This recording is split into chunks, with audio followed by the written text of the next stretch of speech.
Visakha Madhurawada Marikavalasa dumping యార్డులో భారీగా గంజాయి దగ్ధం చేశారు. ఆంధ్రప్రదేశ్ హైకోర్టు ఆదేశాల మేరకు రాష్ట్ర డీజీపీ హరీష్ కుమార్ గుప్తా ఆధ్వర్యంలో 10,147 కేజీల గంజాయి, 19,310 లీటర్ల అషిప్ ఆయిల్ దగ్ధం చేశారు.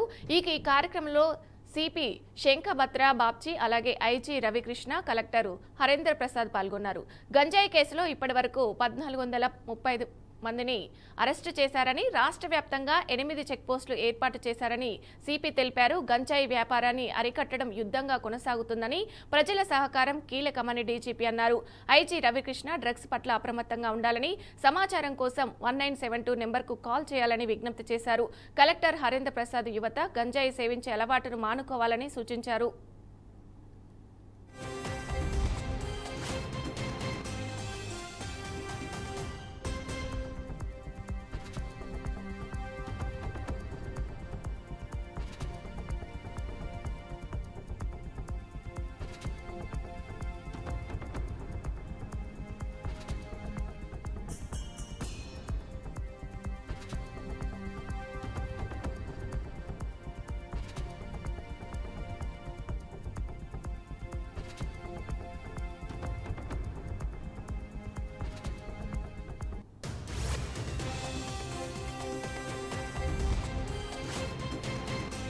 శ్రీకాకుళం జిల్లా కాశబుగ్గ ఆలయం తొక్కిసలాటలో 9 మంది మహిళలు మృతి చెందడంపై వైసీపీ మాజీ ఎమ్మెల్యే రాజమల్లు శివప్రసాద్ రెడ్డి గాఢ సంతాపం వ్యక్తం చేశారు.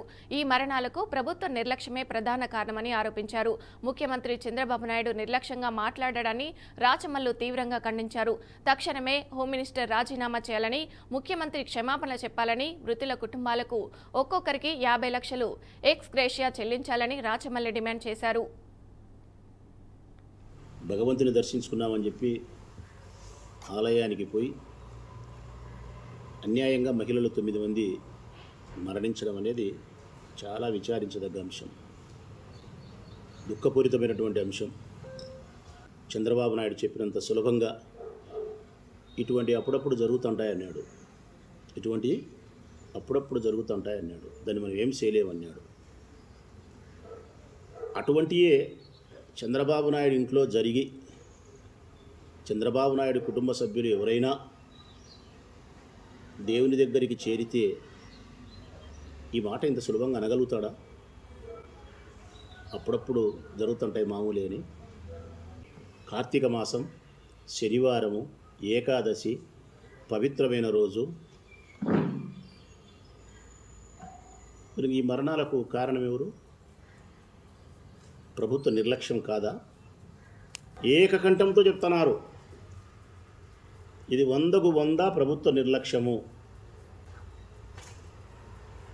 ఏ మాత్రమే కానీ ప్రభుత్వానికి ప్రజల ప్రాణాల పట్ల జాగ్రత్త లేకపోవడం వలన, నిర్లక్ష్య వైఖరి వలన, ప్రభుత్వ వైఫల్యం చేత 9 మంది అకాలమైనటువంటి మరణానికి గురైనారు.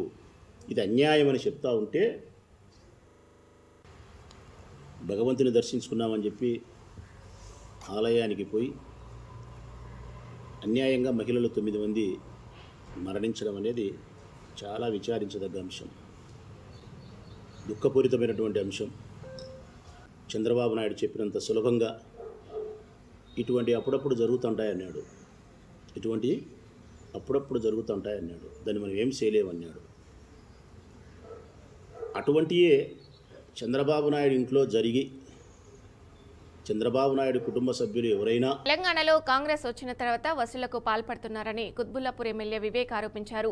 పేదల బతుకులు చిందరవందర చేస్తున్నారని మండిపడ్డారు. పేదలను రోడ్లు పాలు చేశారని ఆవేదన వ్యక్తం చేశారు.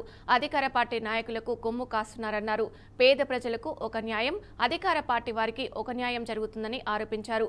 పొంగులేటి శ్రీనివాసరెడ్డి ఇల్లు చెరువులో ఉంది, అతడి ఇల్లు ఎందుకు కూల్చలేదని ప్రశ్నించారు. హైడ్రా చేసిన అరాచకాలను నిలదీస్తామని ఎమ్మెల్యే వివేక్ చెప్పుకొచ్చారు. రామవరంలో ఏ రకంగా మరి అన్యాయం చేశారు పేదలకి, ఏ రకంగా అధికార పార్టీ నాయకులకు కొంగు కాస్తా ఉన్నారో ఒక ప్రత్యక్షంగా సాక్ష్యం చూపెట్టడానికే ఈరోజు గాజురామవరం రెవెన్యూ గ్రామ పరిధిలో ఉన్నటువంటి 307 సర్వే నంబర్లో మన కళ్ళ కట్టినట్టు కనబడేటువంటి ఈ యొక్క ఫెన్సింగే ఈ యొక్క మనకి ఏదైతే వేసినారో అవే మనకి సాక్ష్యం అని చెప్పడానికి ఈరోజు ఇక్కడ కార్యక్రమం చేపట్టడం జరిగింది. మరి ముఖ్యంగా గాజుల ఆరంభంలో గత 10 సంవత్సరాల నుంచి గత కొన్ని సంవత్సరాల నుంచి కూడా పేదలు గుడిసెలేసుకొని ఇళ్లలో నివాసం ఉంటా ఉంటే వారి యొక్క నిర్దాక్షిణంగా ఇంట్లోకి బయట ఇడ్చి ఇల్లు కూల్చేసి రోడ్ల పాలు చేసినారు. అదే సందర్భంలో ఇదే 307 సర్వే నెంబర్లో ఉన్నటువంటి అధికార బీఆర్ఎస్ పార్టీలో గెలిచి కాంగ్రెస్ పార్టీలో చేరినటువంటి ఆర్కేపూడి గాంధీ గారి యొక్క స్థలాన్ని మరి ఆ రోజు వాళ్ళ ఫెన్సింగ్ అంతా కూడా తీసేసినా వాళ్ళు మళ్ళీ అదే రోజున అధికార హైడ్రా ఏం చేస్తుంది అని ప్రశ్నించడానికి ఈరోజు మేము ఇక్కడికి వచ్చాం. ముఖ్యంగా ఈ హైడ్రా పేద ప్రజలకు ఒక న్యాయం, మరి ఉన్నత వర్గాలకు ఒక న్యాయం, అధికార పార్టీకి చెందినటువంటి మంత్రులకి ఎమ్మెల్యేలకు ఒక న్యాయం, పేదల గురించి ఒక న్యాయం. గాజుల రామవరంలో ఏ